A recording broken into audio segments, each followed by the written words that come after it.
we're not just wearing complimentary muted dusty tones, as Aaron told me that these were right before I hit record. We're drinking something completely blind. Yeah. We have no clue what it is. We do it this way so you get the most honest opinions possible. Let's see what happens. Let's do it.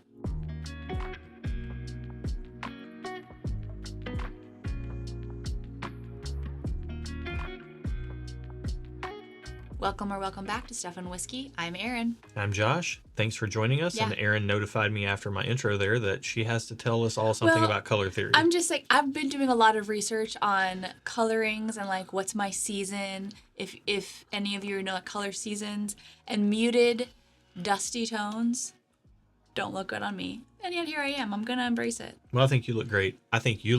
Thanks for being here. If you're still here after everything. Yes. And in case anyone wants to know, I'm a warm spring. Okay. That's my color season.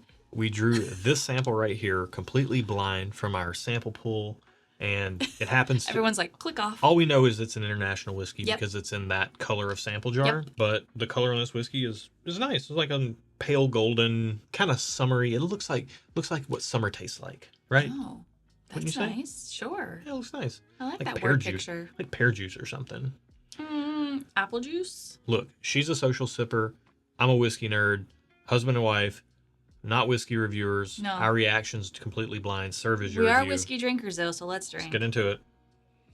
Oh, good heavens. You didn't even smell it. And that is a disservice to this glass because it smells amazing. I did smell it as I was drinking it, and it does smell amazing. It don't- also tastes amazing. I don't know if I said pear juice. It looked like the color of pear juice. I don't know if I put that in my head, but that's what it smells like. It smells like a pear apple. You know how they do like the cran apple juice? This is like a pear apple. I feel like it's like a pear and apricot. No, wait.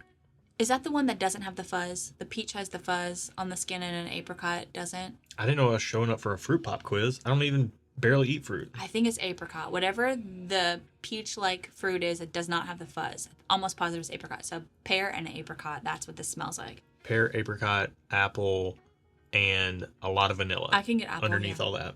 It also tastes really good. I'm going to taste another Like a vanilla cream. sip. Cheers. Okay. Not apricot. Nectarine. That's what I was thinking of. Pear and Okay. nectarine. I'll go there with you. It's super light, super pleasant. It Still has good flavor. I'm tasting some of the wood influence on this one. Yeah, that's on the back end. Like it's a little bit drying on the very back of my tongue. I'm getting the barrel influence of that vanilla note, that barrel aged vanilla underneath the fruitiness on the nose, and then on the palate, it definitely does hit on the back of the palate. This to me is kind of reminding me, and look, it's probably gonna be a Scotch, but it's reminding me of a lot of like really good Irish whiskey. Yeah. That's lower proof or lower ABV rather, and just really nice and pleasant to drink. Yeah, it's not super smoky, or it's not peated. Nope. So it could be an Irish. It could be like a really Could be. fruity Irish. Another sip. Yeah, I think for me, this is a little bit more woody than any of the international things I've tasted in a while. Normally, I'm getting like a lot of juicy fruits, which I'm getting, and I'm getting less of the wood influence when I normally drink like an international whiskey. Yeah. This is getting a little bit more of the wood influence like I would typically get on like an American bourbon, which is, it's like a weird thing for my brain to process. I like this, but it's like not what I typically get when I drink international. Yeah. If that makes sense. I would be stunned if this isn't something that's been matured in ex-bourbon casks. It just tastes that way. Yeah. There is that influence there. So I call these sometimes bridge whiskeys. Okay. Like they can bridge the gap between a bourbon drinker that's a little bit international curious. This might be something you want to check out if you want familiar flavors and you don't want to dive all the way into the That's fair. deep end of the international pool. But personally speaking, I really think this is good whiskey. We're going to find out the price and see if that changes how we feel first. But what's your rating on this before price? I'm going to give it just okay. Really? After all that? I like it.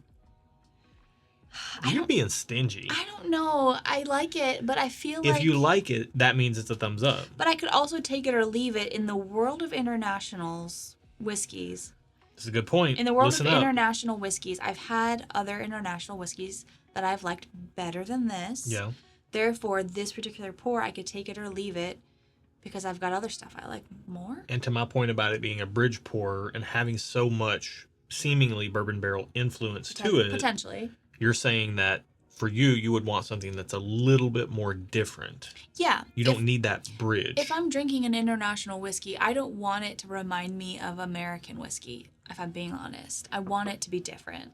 That's why I'm drinking it, because it offers me something different. I think that's a really fair point. I am going to go thumbs up on it, but I don't want to spend a lot of money on this. Okay. It does have that really creamy vanilla note on it. I really do like that a lot. It's got kind of this, it reminds me so much of good Irish whiskey. It's got this kind of, I call it like a black pepper sensation. But to me, that like, it's the, I guess the pot still, the way that comes across. Right, yeah. But we got to find out the price on this and see if that changes how we feel. Yeah. You're saying you can take it or leave it. Yeah. You do like it. I do. But you may not need a bottle of it. Correct. And I'm saying I'm tentatively thumbs up. I would like a bottle, depending on the price. Okay. But if it's too high a price, what kind of price would you give? Oh, I don't know. What would you be comfortable paying, you think? This is giving me shades of like Powers John's Lane or Yellow Spot, and those are both, I think, like $80 to $100 if you can get them for what they should be. So my mind is drifting towards that realm. Okay. If we go over 3 digits very much, I'm going to start balking. Okay. So this is $165. Okay. 23 and our pool's $165. $165. I can see it. It does feel really well crafted, so I'm not surprised. Yeah. But I don't have to have a bottle at that price either. I'm going to stay just okay. Mm-hmm. I don't think I would buy a bottle of this at that price point, but I do enjoy it. So I could take it or leave it. I'm not a hard pass. I almost could go thumbs down, but I'm going to stay just okay. I'm going to go just okay as well. I like it a lot. I think maybe even a little bit more than you. Mm-hmm. However, do I need a bottle or want a bottle at that price?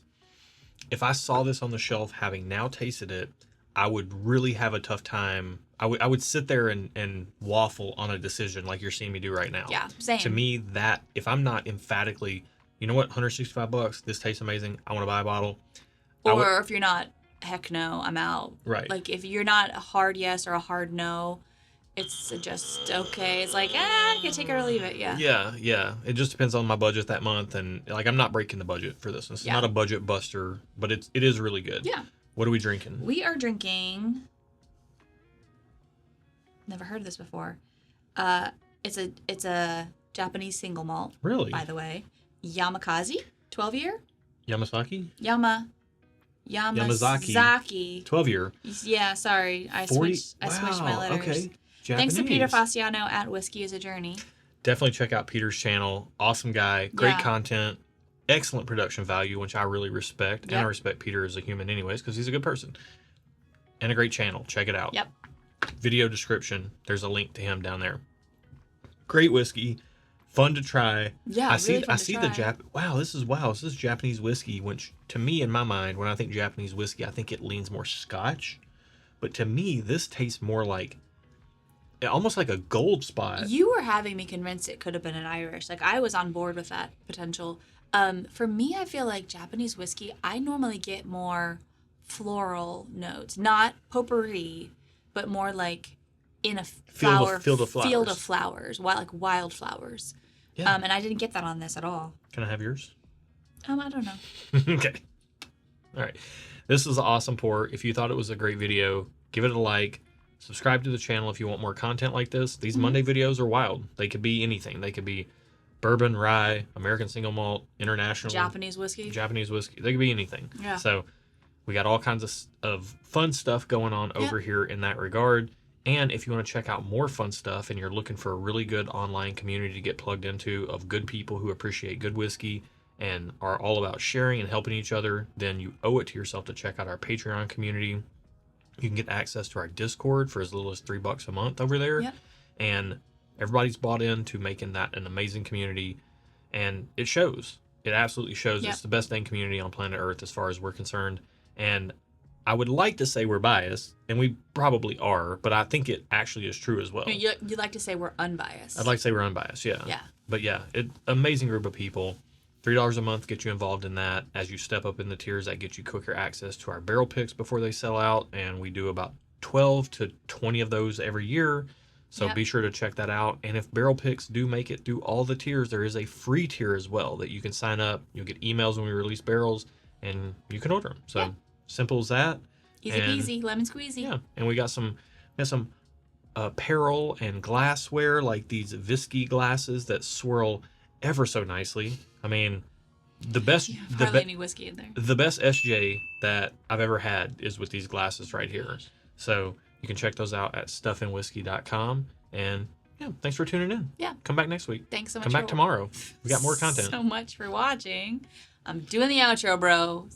Stop your yapping. Outro. Okay. Thank you for watching.